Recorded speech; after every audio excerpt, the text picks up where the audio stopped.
Assalamualaikum warahmatullahi wabarakatuh. Alhamdulillahirabbil alamin. Alladzi nahmaduhu wa nasta'inuhu wa nastaghfiruh.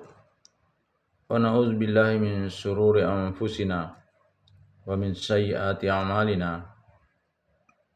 May yahdihillahu fala mudhillalah wa may yudlil falan tajida lahu waliyyan mursyida.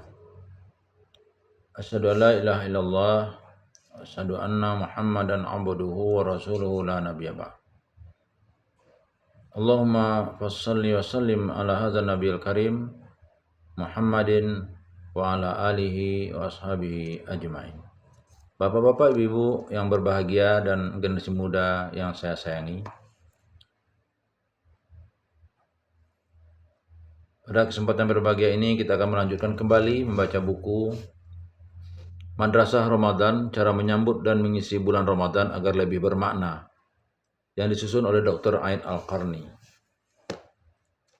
Bismillahirrahmanirrahim. Bulan Ramadan adalah bulan berkah bagi dakwah Islam. Dakwah Islam adalah tugas terpenting para nabi dan rasul. Tidak ada seorang nabi pun melainkan dia bertugas menjadi seorang juru dakwah dan guru bagi umatnya. Allah berfirman, "Sembahlah Allah, sekali-kali tak ada ilah bagimu selainnya." Quran Surah Al-A'raf ayat 59. Katakanlah, inilah jalan agamaku. Aku dan orang-orang yang mengikutiku mengajakmu kepada Allah dengan hujah yang nyata. Maha suci Allah dan aku tiada termasuk orang-orang yang musyrik. Quran Surah Yusuf ayat 108. Siapakah yang lebih baik perkataannya daripada orang yang menyeru kepada Allah, mengerjakan amal yang soleh dan berkata, sungguh aku termasuk orang-orang yang berserah diri. Quran Surat Fussilat ayat 33. Adab dalam berdakwah ada 5, yaitu pertama, ikhlas kepada Allah, jujur kepadanya dan hanya mengharapkan apa yang terdapat di sisi Allah. Allah berfirman, padahal mereka tidak disuruh kecuali supaya menyembah Allah dengan memurnikan ketaatan kepadanya dalam menjalankan agama yang lurus. Quran Surah Al-Bayyinah ayat 5. Rasulullah pernah memberitahukan bahwa ada 3 golongan manusia yang pertama kali akan merasakan api neraka. Salah satunya adalah orang yang mempelajari ilmu hanya agar disebut sebagai orang yang berilmu. Kedua, mengamalkan apa yang diserukannya sendiri. Amal perbuatannya tidak sejalan dengan ucapan hanya akan menimbulkan permasalahan dan menjadi aib belaka. Allah berfirman, mengapa kamu suruh orang lain mengerjakan kebaktian, sedang kamu lupakan kewajibanmu sendiri, padahal kamu membaca Alkitab, maka tidakkah kamu berpikir? Quran Surah Al-Baqarah 44. Ketiga, bersikap lembut dalam menyampaikan dakwah. Allah berfirman, maka berbicara kamu berdua kepadanya dengan kata-kata yang lemah lembut, mudah-mudahan ia ingat atau takut. Quran Surat Thaha 44. Maka disebabkan rahmat dari Allah lah kamu berlaku lemah lembut terhadap mereka. Sekiranya kamu bersikap keras lagi berhati kasar, tentulah mereka menjauhkan diri dari sekelilingmu.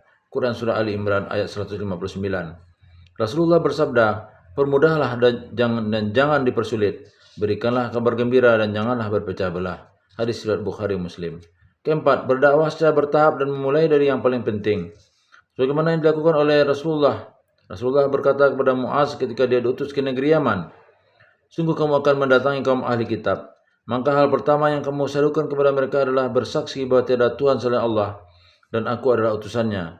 Jika mereka menyambut seruanmu itu, maka beritahukanlah mereka bahwa Allah telah mewajibkan kepada mereka solat 5 waktu sehari semalam. Hadis riwayat Bukhari Muslim. Kelima, mendakwahi setiap kaum dengan cara yang sesuai dengan kehidupan dan kebutuhan mereka. Ada cara-cara tersendiri untuk berdakwah di depan orang-orang kota, desa, pedalaman, yang terpelajar, yang bodoh, yang kritis, dan orang yang dapat cepat tunduk. Allah berfirman, dan orang yang diberi hikmah sungguh telah diberi kebajikan yang banyak. Quran Surah Al-Baqarah 269. Cara berdakwah ada 5, yaitu pertama, dakwah individu, yaitu mendakwahi satu orang saja jika memang masalah yang dihadapi berkaitan dengan kehidupan pribadinya saja. Kedua, dakwah secara umum dalam sebuah majlis. Cara seperti ini bermanfaat bagi orang banyak. Ketiga, mengajarkan pelajaran khusus kepada penuntut ilmu. Tugas seperti ini biasanya dilakukan oleh para ulama yang memang memiliki kemampuan ilmu pengetahuan agama yang memadai. Keempat, berdakwah lewat tulisan atau surat, saling memberikan hadiah dan memberikan hal yang bermanfaat bagi orang yang menjadi objek dakwah. Kelima, berdakwah dengan menggunakan sarana-sarana informasi modern dan memanfaatkannya untuk kebenaran. Hasil dakwah ada 5, yaitu pertama, memperoleh kedudukan yang diwariskan oleh para nabi dan rasul. Kedua, para makhluk akan memohon ampunan bagi orang yang mengajarkan kebaikan kepada orang lain. Hingga dalam sebuah hadis sahih disebutkan bahwa ikan paus memohonkan ampunan bagi orang yang menyerukan kebaikan kepada orang lain. Ketiga, memperoleh pahala yang besar sesuai dengan pahala yang didapat oleh orang-orang yang menjadi sasaran dakwah. Rasulullah bersabda, orang yang menyerukan kepada hidayah Allah, maka baginya pahala seperti pahala orang yang mengikuti dakwahnya itu, tanpa dikurangi sedikit pun dari pahala mereka yang mengikuti dakwahnya itu. Hadis riwayat Muslim. Keempat, menjadikan orang yang tadinya hanya sebagai sasaran dakwah menjadi seorang juru dakwah, dan ini akan terus berantai. Kelima, seorang pendakwah akan menjadi pemimpin di tengah masyarakat. Allah menggambarkan orang-orang soleh yang selalu berdoa, dan jadikanlah kami imam bagi orang-orang yang bertakwa. Quran Surah Al-Furqan ayat 74. Di bulan Ramadan ini, para da'i mempersiapkan dirinya agar lidah mereka lancar dalam berdakwah dan pena mereka semakin baik dalam menulis artikel dakwah. Para hadirin akan menyambutnya dengan senang hati untuk mendengar dakwah dan seruan mereka. Ya Allah, tambahkanlah ilmu pengetahuan dan amal soleh kami, serta jadikanlah kami orang-orang yang dapat memahami agama. Billahi taufiq wal hidayah. Wassalamualaikum warahmatullahi wabarakatuh.